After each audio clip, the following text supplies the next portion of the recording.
bangsa Indonesia dan bangsa Belanda kedua-duanya akan memperoleh bahagianya. Anak cucu kita, angkatan kemudian akan berterima kasih kepada kita. Moga-moga Tuhan Yang Maha Kuasa memberkati pekerjaan kita pada konferensi Meja Bundar ini. Sekianlah dan terima kasih.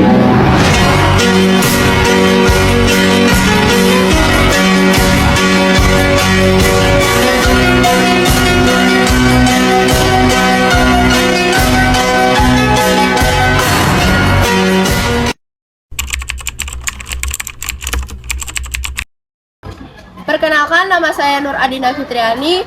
Pengertian konferensi Meja Bundar adalah pertemuan yang dilaksanakan di Den Haag, Belanda pada 23 Agustus hingga 2 November 1949.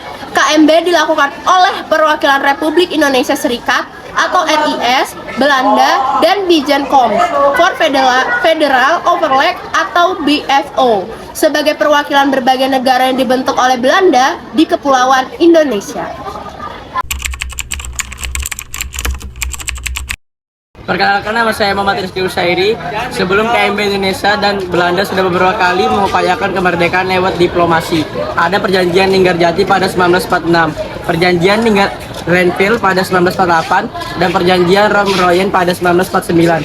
Diadakannya konferensi satu kesepakatan dalam perjanjian Romroyen. Tujuan dari diselenggarakannya konferensi Meja Bundar adalah mengakhiri perselisihan Indonesia dengan Belanda.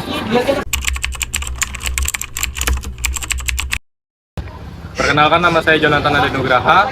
Di sini saya menjelaskan, dikutip dari biografi Muhammad Roem, karir politik dan perjuangan 1924 sampai 1968, 2022, konferensi Meja Bundar bertujuan menyelesaikan sengketa Indonesia dan Belanda seadil dan secepat mungkin. Para pihak yang turut serta dalam KMB mengupayakan agar KMB dapat dimulai pada 1 Agustus 1949. Mereka berharap konferensi diselesaikan dalam waktu 2 bulan. Kemudian persetujuan yang dihasilkan KMB diusahakan selesai dalam waktu 6 minggu. Perkenalkan, saya Melvina Leoni. Perundingan antara Indonesia dan Majelis Permusyawaratan Federal atau Bijenkom for Federal Overleg atau BFO intensif digelar pada Maret 1949 di Bangka. Pada Maret, dalam rangka mempersiapkan KMB di Den Haag, RI dan BFO mengadakan perundingan untuk menyatakan pendapat. Perundingan dilaksanakan 2 kali, yakni di Jakarta pada 19 Juni 1949 dan di Jakarta pada 22 Juni 1949. Perundingan itu dikenal dengan Perundingan Inter-Indonesia.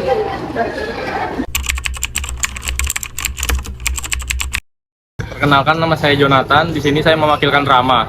Hasilnya, Indonesia dan BFO sepakat mendirikan Republik Indonesia (RIS) pada tanggal 4 Agustus 1949. Pada tanggal dibentuk delegasi yang diketuai oleh Mohatta, anggotanya yakni 1.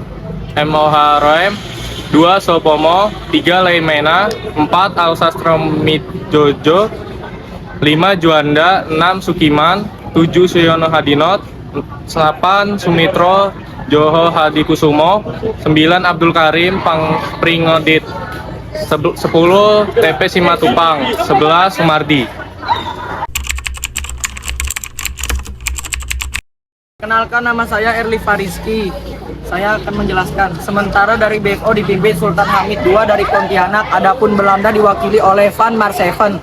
KMB diawasi United Nations Commission for Indonesia atau UNCI yang dipimpin oleh Great Clay, Australia. KMB dibuka pada tanggal 23 Agustus 1949. Perundingan KMB berjalan alot dan lama. 2 masalah yang sulit mencapai titik temu yakni pembentukan Uni Indonesia Belanda dan soal utang Hindia Belanda.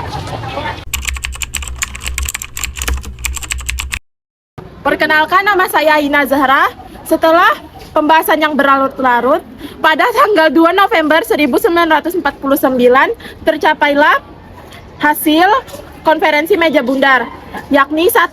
Belanda menyerahkan kedaulatan Republik Indonesia Serikat pada akhir Desember 1949. Yang kedua, akan dibentuk Uni Indonesia Belanda, di mana Uni ini Indonesia Belanda akan bekerja sama dan kedudukan Indonesia Belanda sederajat. Yang ketiga, Indonesia akan mengembalikan semua milik Belanda dan membayar utang-utang Hindia Belanda sebelum tahun 1949.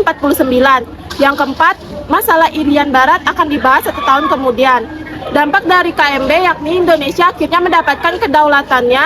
Acara penyerahan kedaulatan berlangsung pada tanggal 27 Desember 1949.